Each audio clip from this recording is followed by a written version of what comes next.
तो इस तरीके से हम यहाँ पर चल रहे हैं, लोग आ रहे हैं, कनेक्ट हो रहे हैं, कनेक्ट होने देते हैं।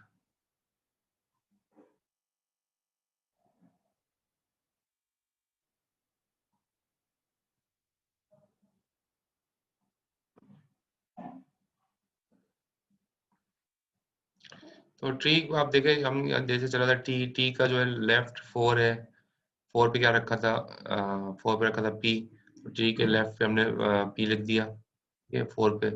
और टी का जो राइट था वो 10 पे था, 10 पे क्या रखा है के, तो 10 पे जो उसका राइट पे 10 था उस पे के रखा हुआ है इन्फो पार्ट में। जो इन्फो पार्ट में होता है वो अंदर लिखते हैं, ठीक है, इन्फो पार्ट में होता है वो अंदर लिखते हैं, नोट्स बना देते हैं, बाकी तो जाहिर है वो इंडेक्सेस है एरे की जो आपके ऊपर दिखाई गई है। इस तरह से ये पूरा ट्री बनाया गया है। ओ का जो है अच्छा, ए का जो पार्ट था एस, जो राइट पार्ट था, राइट चाइल्ड था एस, एस का जो लेफ्ट राइट देखोगे, एस का लेफ्ट क्या है 5 पर है, 5 पे क्या रखा हुआ है ओ,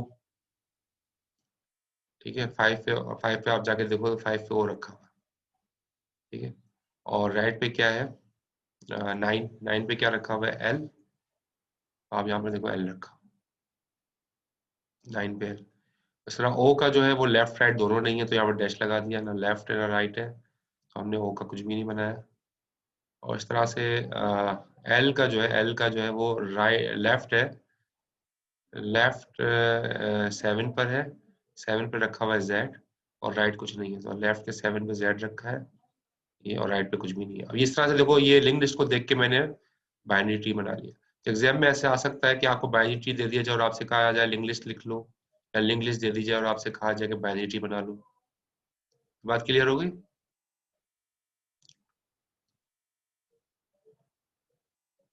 yes sir. Yes sir, clear.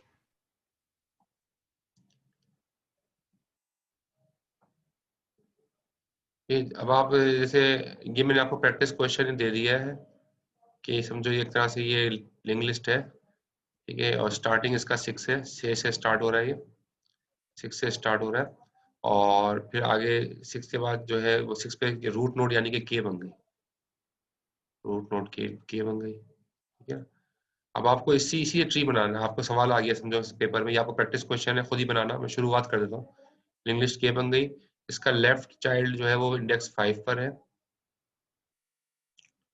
ठीक है, लेफ्ट चाइल्ड इंडेक्स 5 पर है, 5 इंडेक्स पे क्या रखा हुआ है 5, यानी वो बाहर में इसका इंडेक्स नंबर लिख देता हूँ ताकि याद रहे, लेकिन बाहर लिखना जरूरी नहीं है, सिर्फ ऐसे ही याद दिलाने के लिए बाहर लिख रहा हूँ कि 5 इंडेक्स पर है। 5 पे क्या रखा हुआ है, 5 पे रखा हुआ है एस, के का जो है वो लेफ्ट पे इन्फो पार्ट में एस आ गया, और के राइट पार्ट में क्या आएगा, कौन बताएगा? के राइट पार्ट में क्या लिखूंगा अंदर, यहाँ में क्या लिखूंगा? टी। और टी लिखूंगा, सही बताया। 9 की, क्योंकि अगला 9 पर है, 9 पे जाएंगे तो 9 पे आपको 9 इंडेक्स पे जो टी नजर आ रहा है यहाँ पर, ठीक है, तो टी सही है। आप इससे खुद ही बनाना ट्री जैसे, अब आपको समझ में भी आ गया, मैंने एग्जाम्पल करके भी दिखा दी थी कि आप इसका एस का लेफ्ट राइट देखना, इसका लेफ्ट राइट देखने का, हो सकता है किसी का हो किसी का ना हो, नहीं हो तो वहां नहीं बनाना। तो ये इस तरीके से आपको ट्री बनेगा, लेफ्ट और राइट सब ट्रीज इस तरह से बनेंगे। इस तरह से यहाँ पर भी एग्जाम्पल देखी लिखी हुई एक और ट्री बनानी, इसका भी आप प्रैक्टिस करना क्वेश्चन, ये रूट बनाया 5, 5 से स्टार्ट हो रहा है, ठीक है, उसका लेफ्ट क्या है ए, और राइट क्या है, इसके इसके 5 के ऊपर रखा हुआ क्या है ए, 5 पे ए रखा हुआ है रूट के अंदर, यानी कि रूट के अंदर 5 है, 5 पे क्या रखा हुआ है ए, ठीक है। ए पे जाके इसका लेफ्ट नोड क्या होगा 10, 10 इंडेक्स पर मौजूद, 10 पे इंडेक्स पे क्या मौजूद है बी, 10 इंडेक्स पे बी मौजूद है, और राइट 2 पर है, 2 पे क्या मौजूद है सी, लिखा रहा है सी, 2 पे सी, राइट पे सी, सही है। इस तरह से आप इसका भी ट्री बना सकते हो, इस तरह से। फिर इसका देखना बी का लेफ्ट राइट देखना, ठीक है, बी का लेफ्ट राइट 18 और 13, इस तरह से आप ट्री बना सकते हो। तो ये एक और एग्जांपल है जो स्लाइड में दी गई है, इसकी प्रैक्टिस कर लेना है। 2-3 सवाल आपके प्रैक्टिस के लिए भी है, समझा भी दिए, प्रैक्टिस भी कर लेना, ताकि इस तरह का सवाल कोई एग्जाम में आए तो आप कर सके।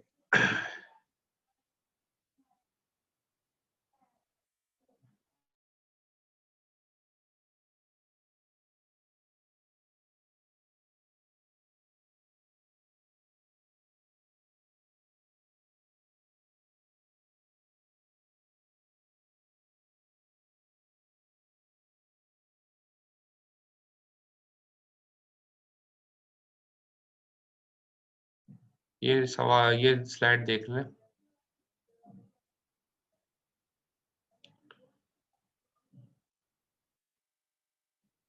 अभी बाइनरी ट्री की बहुत सारी चीजें आएंगी, ठीक है। आप न्यूमेरिकल इस तरह का भी आ सकता है, जैसे मैंने करके दिखाया, और चीजें भी हैं, वो देखें समझें यहाँ पर बाइनरी ट्री।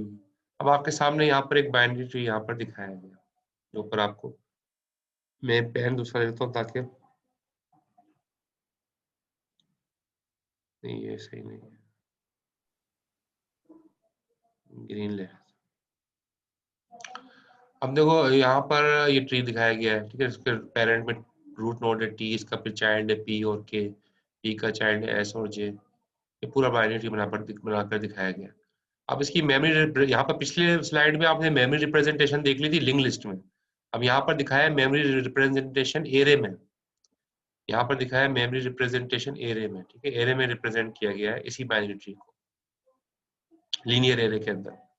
वो कैसे? तो जो पहला नोड होती है वो इंडेक्स 1 पे आएगी। ये पहली नोड 1 पर है, वो इंडेक्स 1 पर आएगी, तो इंडेक्स 1 पे रख दिया हमने टी, एरे के फर्स्ट इंडेक्स पे रख दिया टी। दूसरी नोड जो है, जो लेफ्ट नोड है, उसका फार्मूला ऊपर लिखा हुआ है। देखो लेफ्ट नोड का फार्मूला क्या है। अब मुझे इस टी का लेफ्ट और राइट मालूम करना है, मुझे टी का लेफ्ट और राइट मालूम करना है, ठीक है। लेफ्ट मालूम करने का फार्मूला क्या है, 2 मल्टीप्लाई बाय के, और राइट मालूम करने का फार्मूला क्या है, 2 मल्टीप्लाई बाय के प्लस 1। 2 मल्टीप्लाई बाय के, लेफ्ट नोड यानी कि ये है, और 2 मल्टीप्लाई बाय के का मतलब क्या है कि जाहिर है इस वक्त के हम किसका मालूम करना चाह रहे हैं, के का मतलब क्या है, जिसकी आप मालूम करना चाह रहे हो, जिसका लेफ्ट राइट मालूम, जिसका लेफ्ट मालूम करना चाह रहे हो, जिस नोड का लेफ्ट मालूम, तो आप किस नोड का लेफ्ट मालूम करना चाह रहे हैं, टी का लेफ्ट मालूम करना चाह रहे हैं, ठीक है। तो टी का नोड का नंबर क्या है, 1, तो के का वैल्यू क्या हो जाएगी, 1, ठीक है। के की वैल्यू हमारी से अभी 1 होगी इस बार, तो 1 मल्टीप्लाई बाय 2 क्या आंसर आएगा, 2। तो अगली नोड जो है वो 2 पर होगी, जो कि जो कि पी दिखाई गई है, तो हमने अगली नोड को 2 पे रख दिया, 2 इंडेक्स पे रख दिया, ठीक है। इसके बाद राइट नोड की बारी आती है। राइट नोड का फार्मूला क्या है, 2 मल्टीप्लाई बाय के प्लस 1, क्योंकि टी का ही हम राइट नोड मालूम करना चाह रहे हैं। उसका फार्मूला क्या है, 2 मल्टीप्लाई बाय के प्लस 1, तो के अगेन क्या है, 1, तो 2 मल्टीप्लाई बाय 1 इज 2, और 2 प्लस 1 क्या हो जाएगा, 3। तो अगली नोड जो है वो कौन से इंडेक्स पर होगी, 3 इंडेक्स, 3 इंडेक्स पे आ गया के। तो यहाँ पर आप देखो नीचे के को हमने 3 इंडेक्स पे रख दिया। फिर हम नीचे आते हैं। अब पी का हमने लेफ्ट राइट पे रखना है, पी के लेफ्ट राइट की नोड्स को हमने एरे में रखना है, तो वही फार्मूला चलेगा जो यहाँ पर लिखा हुआ है। तो पी का लेफ्ट क्या होगा, 2 मल्टीप्लाई बाय के। अब इस मरतबा के की वैल्यू क्या हो गई है, 2 हो गई है, क्योंकि जाहिर है जिसकी मालूम करना चाहते हो लेफ्ट राइट, उसको नंबर उठाते हो। 2 की वैल्यू क्या हो गई है, के हो गई है। तो 2 मल्टीप्लाई बाय के, 2 मल्टीप्लाई के का मतलब क्या हो गया, 2 मल्टीप्लाई बाय 2 4। तो अगली नोड जो होगी वो 4 पर होगी, इसके जो लेफ्ट होगा वो 4 पर होगा। ये 4 नोड है नीचे जिस पे एस रखा हुआ है, हमने 4 को 4 नोड पे हमने क्या रख दिया, एस। नीचे आपको दिखाया ये 4 नोड पे एस रख दिया। और राइट पे क्या होगा, 2 मल्टीप्लाई बाय के प्लस 1, यानी कि 2 का राइट मालूम करना चाह रहे हो, तो के की वैल्यू 2 है। 2 मल्टीप्लाई बाय 2 4, 4 प्लस 1 कितना हो गया, 5। तो 5 इंडेक्स पे जाके, 5 इंडेक्स पे जाके आपकी अगली वैल्यू होगी जे, जो कि नीचे लिखी गई है, ठीक है। इस तरह से अब आप के पर आओगे। के का नोड नंबर क्या है, 3। अब 3 का लेफ्ट राइट मालूम करना है, तो 3 का लेफ्ट कैसे मालूम होगा, वही फार्मूला 2 मल्टीप्लाई बाय के। इस पर के की वैल्यू 3 हो गई, क्योंकि आप इसको 3 का मालूम करना चाह रहे हो। 3 का लेफ्ट मालूम करना चाह रहे हो, 3 का लेफ्ट क्या होगा, 2 मल्टीप्लाई बाय के, 3 मल्टीप्लाई बाय 2 मल्टीप्लाई बाय 3, यानी कि ये 2 मल्टीप्लाई 3 को 2 3 6, 6 के ऊपर रखेंगे हम एस। तो आप देखो 6 के ऊपर ही एस रखा, और इसका राइट क्या होगा, 2 मल्टीप्लाई बाय के प्लस 1, तो क्या 2 3 6, 6 प्लस 1 7, तो 7 पे जो है वो आपका रखा होगा जेड, तो यहाँ पर 7 पे जेड रखा। ठीक है, थोड़ा सा और आगे चलता हूँ ताकि आपको ये ट्री का जो नीचे नीचे बना हुआ भी है दिखाया भी जा रहा है, ऊपर आपको यहाँ पर समझाया जा रहा है। अब देखो एस का, अब 7 तक हो गया, नंबर सारे डले हुए 1 2 3 4 5 6 7। अब जो है ये कौन से इंडेक्स पर होगा, ये जाहिर है 8 पर ही होगा। और 8 कैसे निकलेगा, जाहिर है आप 4 का लेफ्ट राइट मालूम करना चाह रहे हैं, 4 का लेफ्ट पे, 4 का लेफ्ट जो है वो क्या होगा, 2 मल्टीप्लाई बाय के, तो के की वैल्यू इस वक्त 4 है, तो 4 का लेफ्ट 4 मल्टीप्लाई बाय 2 8, तो 8 पे जाके क्या होगा, ओ, यानी कि एस का जो चाइल्ड लेफ्ट चाइल्ड है वो पे रखा हुआ है, एस का जो लेफ्ट चाइल्ड है इसका इसका लेफ्ट चाइल्ड, एस का लेफ्ट चाइल्ड ओ है जो कि 8 पे रखा हुआ है, ये इसका चाइल्ड है, ठीक है। ये इसका सिबलिंग है, जेड जो है एस का सिबलिंग है, सॉरी सिबलिंग नहीं है, जेड तो ऊपर था। ये एस का जो चाइल्ड है वो क्या है, ओ। इस तरह से एस का राइट चाइल्ड, एस का राइट चाइल्ड का फॉर्मूला क्या है, 2 मल्टीप्लाई बाय k प्लस 1, तो वही 2 8 प्लस 1 हो जाएगा 9, 9 पे रखा हुआ है एम, ये हम रखा हुआ है 9। अब इसका जो है ओ का जो चाइल्ड है, ओ का चाइल्ड लिखा हुआ है यहाँ पर पी पी, ये डबल पी लिखा हुआ है, डबल पी, तो ये किस पे होगा, तो अब इसका वही फार्मूला है 2 मल्टीप्लाई बाय के। कौन बताएगा 2 मल्टीप्लाई बाय, और 8 का चाइल्ड कौन सी नोट पे आएगा, कौन बताएगा, और 8 पे और रखा हुआ है, इसका चाइल्ड कौन सी नोट पर आएगा, एरे एरे की कौन से इंडेक्स पर आएगा 8 का चाइल्ड, सर 16 पर। हाँ 16 पर आएगा, सही बताया, 16 पर आएगा, क्योंकि फार्मूले के हिसाब से हम 8 का लेफ्ट मालूम करना चाह रहे हैं, 8 के की वैल्यू इस वक्त 8 हो गई, 8 मल्टीप्लाई बाय 2 16, तो 8 का जो चाइल्ड है वो क्या होगा, कहाँ पर होगा, 16 पर होगा, 16 पर रख दिया पी पी, ठीक है। और 8 का जो लेफ्ट चाइल्ड था, राइट चाइल्ड 2k प्लस 1, यानी कि 16 प्लस 1 17 हो जाएगा, तो उसका राइट चाइल्ड 17 यहाँ ए बी रखा हुआ है, और राइट चाइल्ड पे 17 पे रख दिया ए बी, ठीक है। इस तरह से ये पूरा ट्री आपको समझ में आ गया होगा। अब इसमें आप ये देखो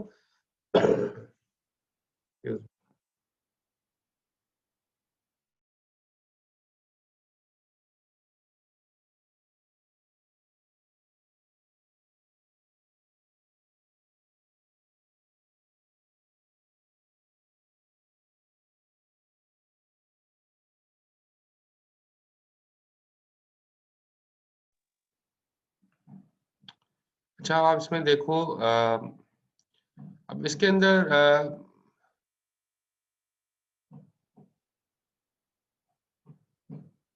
अब देखो एस क्या है 6, एक्स किस पर है, ठीक है, यहाँ पर दिखाया 6। अब एक्स का लेफ्ट चाइल्ड किस पर आएगा, अभी है ही नहीं, लेकिन होता तो किस पे आता, फार्मूले के 12 12 पे आता, बिल्कुल सही। और अगर राइट होता तो किस पे आता, 13 पे। अगर यहाँ पर राइट समझो 13 राइट, पे। जो राइट है केस तो 13 पे, 13 पर आ गया, केस जो लिखा हुआ है 13, लेफ्ट नहीं है, लेफ्ट नहीं है तो खाली रहेगा। ये कभी भी अगर अगर इसके अंदर कोई भी नोट नहीं आएगी आगे जाके भी कभी भी जिंदगी भर, तो ये खाली ही रहेगा 12। इसका जेड देखो, जेड का लेफ्ट राइट क्या है, जेड का लेफ्ट क्या होगा 14 पे, 14 पे होगा ना, हाँ जेड यस 7 पर है तो उसका लेफ्ट 14 पर होगा, 14 पे अगर कोई नोट नहीं है तो ये भी हमेशा खाली रहेगा। और इसका 15 पे राइट चाइल्ड अगर वो भी कभी भी नहीं आया तो ये भी हमेशा खाली रहेगा। तो ये ड्रॉबैक है कि मेमोरी के अंदर अगर आप एक किसी भी लिंक लिस्ट सॉरी किसी भी ट्री को अगर आप लिंक लिस्ट किसी भी ट्री को अगर आप एरे में रिप्रेजेंट करते हो, ये एरे में रिप्रेजेंट किया है, ठीक है? किसी भी ट्री को अगर आप लीनियर एरे में रिप्रेजेंट करते हो तो ऐसी कोई जहां पर अगर उसके चिल्ड्रन लेफ्ट राइट ना हुए, वो लोकेशंस हमेशा एरे के अंदर खाली पड़ी रहेंगी, जिसकी वजह से हम कह रहे हैं मेमोरी के अंदर वेस्टेज होगा, मेमोरी जाया होगी। लिंक लिस्ट में ये प्रॉब्लम नहीं होता, लिंक लिस्ट में प्रॉब्लम नहीं होता, वहां पर मेमोरी जाया नहीं, लेकिन यहाँ पर पूरी मेमोरी स्पेस जो है वो जाया होगी, क्योंकि उसकी जब लेफ्ट और चाइल्ड राइट चाइल्ड नहीं है तो फिर वो हमेशा के लिए खाली रहेगी। तो होना क्या चाहिए, आइडियली ये होना चाहिए कि हर नोड का लेफ्ट राइट हो, फिर ये सारा कोई भी खाली नहीं रहेगा, ये आइडियल कंडीशन होती है कि हर नोड का लेफ्ट राइट हो। इस ट्री को हम बैलेंस ट्री कहते हैं। बैलेंस ट्री जब अगर होगा, अभी आपको दिखाता भी हूँ आगे जाके बैलेंस ट्री कैसे बनता है, तो मतलब बैलेंस ट्री की खसूसियात क्या होती है। तो बैलेंस ट्री अगर होगा तो फिर उसको आप जाया नहीं होगी, आपकी जो है ना वो स्पेस जाया नहीं होगी। अगर बैलेंस ट्री नहीं है फिर जो है वो स्पेस जाया होती है। तो आइडियली जो है लिंक लिस्ट जो है वो अच्छा मेथड है ट्री को रिप्रेजेंट करने के लिए, और एरे जो है इसमें वेस्टेज ऑफ मेमोरी के इम्कानात होते हैं, जैसे यहाँ पर दिखाया गया। अच्छा अब आप यहाँ देखें, अगर ये तो हमने फार्मूला पढ़ लिया था लेफ्ट और राइट का, अगर मुझे पेरेंट पता करना हो, जैसे फॉर एग्जाम्पल 13 है, 13 एक चाइल्ड है, ठीक है, ये 13 पर है चाइल्ड, अगर मुझे इसका पेरेंट पता करना हो, इसका पेरेंट कौन सी, इस 13 का पेरेंट कौन सी नोट नंबर पर होगा, पेरेंट ये जो चाइल्ड है ना, तो 13 का पेरेंट कौन से इंडेक्स पर होगा?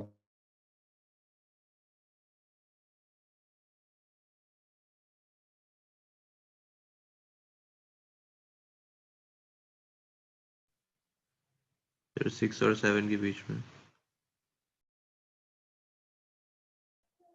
हाँ, आपने बहुत अच्छा बताया। देखो 13 का इसका पेरेंट का मालूम करने का फार्मूला क्या है? कोई भी नोड आपको दे दी जाए तो ये तो लेफ्ट और राइट चाइल्ड मालूम करने का फार्मूला था 2k और 2k प्लस। लेकिन अगर आपको कोई नोड बताई जाए जो कि चाइल्ड है और उसका पेरेंट मालूम करने को कहा जाए, ठीक है, जैसे ये नोड बता दी गई k है, इसका पेरेंट मालूम करने को कहा जाए, उसका फार्मूला क्या है? उसका फार्मूला ये है k डिवाइड बाय 2। और ये बाहर जो है ये बनाया है बाहर फ्लोर का आपको सब सिंबल समझ में आता है? ये फ्लोर का सिंबल है। ये फ्लोर और सील का आइडिया है? एक फ्लोर फंक्शन होता है, एक सील फंक्शन होता है। No sir. जब फ्लोर में होता क्या है कि फ्लोर के अंदर अगर कोई वैल्यू, अगर फॉर एग्जांपल 6.9 लिखा हुआ है, देखो ये फ्लोर फंक्शन में लिखा हुआ है 6.9, ये बाहर इसके साइन बना हुआ है फ्लोर का, अंदर लिखा हुआ है 6.9, ये 6 है, 6.9, ठीक है, 6.9। तो इसको अगर आप आपसे कहा जाए फ्लोर फंक्शन लगा दिया है इस पे, तो उसका वैल्यू क्या निकलेगी? 6 निकलेगी। यानी कि इसके आगे आगे वैल्यू की तरफ नहीं जाएगा, वो पीछे डिस्कार्ड कर देगा पॉइंट के पास जो कुछ भी है, और वो उसका फ्लोर ले लेगा 6। और सील किसे कहते हैं? सील को ऐसे रिप्रेजेंट किया जाता है इस साइन से, ठीक है। अगर 6.1 का सील लिया जाए तो ये करता क्या? राउंड कर देता है। 6.1 का पॉइंट के पास जरा सा भी नंबर होगा तो वो उठा के अगले डिजिट पे राउंड कर देगा 7 पे। 6.1 था, इसका सील कर देगा 7। तो ये बात समझ में आ गई होगी आपको, सील क्या होता है और फ्लोर क्या होता है, ठीक है। तो जो आप पेरेंट करोगे k डिवाइड बाय 2, तो इसका हमेशा क्या लोगे? फ्लोर लोगे, फ्लोर। क्योंकि आपने कहा 6 और 7 के दरमियान में, तो या तो 6 होगा या 7 होगा। लेकिन अगर आप मैंने बता दिया फ्लोर है, तो फ्लोर का मतलब क्या है? 6 होगा। तो 6 डिवाइड बाय 2 जवाब आएगा, क्योंकि 13 है, k की वैल्यू इसका क्या है? 13। जो चाइल्ड है ये 13 है। 13 डिवाइड बाय 2 करोगे आप, तो यहाँ पर लिखा हुआ है 13 डिवाइड बाय 2, 13 डिवाइड बाय 2, और बाहर क्या लगा दिया है? बाहर आपने फ्लोर का साइन लगा दिया। तो जवाब आएगा 6.5। 6.5 का फ्लोर क्या होगा? 6। 6.5 का 5 का फ्लोर होगा 6। तो 13 का पेरेंट होगा 6। 6 पे क्या है? s। तो 13 का पेरेंट हमेशा 6 होगा, यानी कि s। ये 13 का पेरेंट 6 पर है, वो जो कि s है। बात क्लियर हो गई? अब j का आपसे पूछूं, j का पेरेंट क्या है? j का पेरेंट कौन सी नोड पर है? कौन से इंडेक्स पर है? j का पेरेंट कौन से इंडेक्स पर है? j 5 पर मौजूद है। इसका इसका पेरेंट कौन से इंडेक्स पर है j का? 3 पे। जी 2 पे 2 पे। हाँ, p है सर। 2 पे, क्योंकि 5 k डिवाइड बाय 2 फार्मूला लगाओ, तो 5 डिवाइड बाय 2 क्या हो जाएगा? 2.5। 2.5 को अगर आप फ्लोर लोगे तो 2 में निकलेगा, और 2 पे ही जाहिर है इसका पेरेंट रखा हुआ है p। तो यहाँ पर देखो 2 पे इसका पेरेंट है p। क्लियर हो गया? तो आपको पेरेंट का वही तरीका पता चल गया। किसी नोड का पेरेंट मालूम करना हो तो कैसे करेंगे ये पता चल गया। किसी नोड का लेफ्ट राइट नोड मालूम करना हो कि वो एरे में कहाँ रखना है, तो एरे की रिप्रेजेंटेशन आपको पता चल गई मेमोरी की, और उस पर नोट्स रखने का तरीकेकार भी आपको पता चल गया।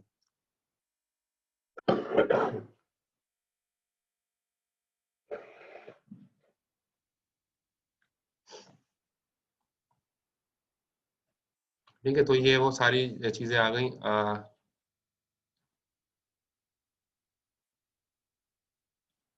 अच्छा, आप कह रहे हैं सील को हम पेरेंट्स के लिए क्यों नहीं? बस ये सील को इसलिए यूज नहीं करते, दायरे एक ही नंबर लेना होगा ना, या तो फ्लोर लेना होगा या सील लेना होगा, तो हम हमेशा जो है ना फ्लोर लेते हैं, क्योंकि फ्लोर में जो है वो जाहिर है पहली वैल्यू आती है सी, ठीक है, और वो वैल्यू जो आइडियल होती है उसी पे ही आपका एग्जिस्ट कर रहा होता है। हमेशा हम फ्लोर लेते हैं, सील नहीं लेते। अच्छा, अब एक काम करते हैं, क्विज ले लेते हैं। 15 मिनट का ब्रेक लेते हैं। 15 मिनट के ब्रेक में क्विज ले लेते हैं। 15 मिनट का ब्रेक लें या आधे घंटे का ब्रेक लें? क्योंकि मैं आधे घंटे 10:15 हो रहे हैं, तो सर पहले तो 10:15 हो रहे हैं। ठीक है, तो ऐसा करते हैं 10:45 पर दोबारा इसे कंटिन्यू करेंगे। तो उसके अंदर आप अभी जाके, ब्रेक में होगा। हाँ अभी ब्रेक में ही होगा, लेकिन मैं उसका आपको आधा घंटा दे रहा हूँ, यानी कि 15 मिनट का, वैसे टाइम तो 15 मिनट का है, लेकिन मैं आपको ब्रेक का टाइम भी इंक्लूड करके दोनों टाइम मिला के आपको क्विज का टाइम दे रहा हूँ। अब फिर आप क्विज भी कर लीजिए और ब्रेक भी ले लीजिए, ठीक है। तो वैसे तो हमारी क्लास बगैर ब्रेक की होती है, लेकिन चूंकि हम मेकअप ले रहे हैं और इसमें हम ब्रेक ले सकते हैं अपने हिसाब से, मैं ब्रेक भी ले रहा हूँ और क्विज भी ले रहे हैं। तो मैं LMS पे आप जाइएगा, वहाँ से 1 मिनट के बाद मैं रख रहा हूँ, वहाँ से आप LMS पे जाके क्विज पिक कीजिएगा और 10:45 पे वो क्लोज हो जाएगा। सही। सर वो मेरा LMS अकाउंट ब्लॉक है, वो लिंक शेयर कर दीजिएगा यहाँ पे। नहीं, जिनका ब्लॉक है वो नहीं अटेम्प्ट कर सकते, उनके लिए हम कुछ नहीं कर सकते, मेरी सारी चीजें लिंक लिस्ट पे वहीं से ही होंगी।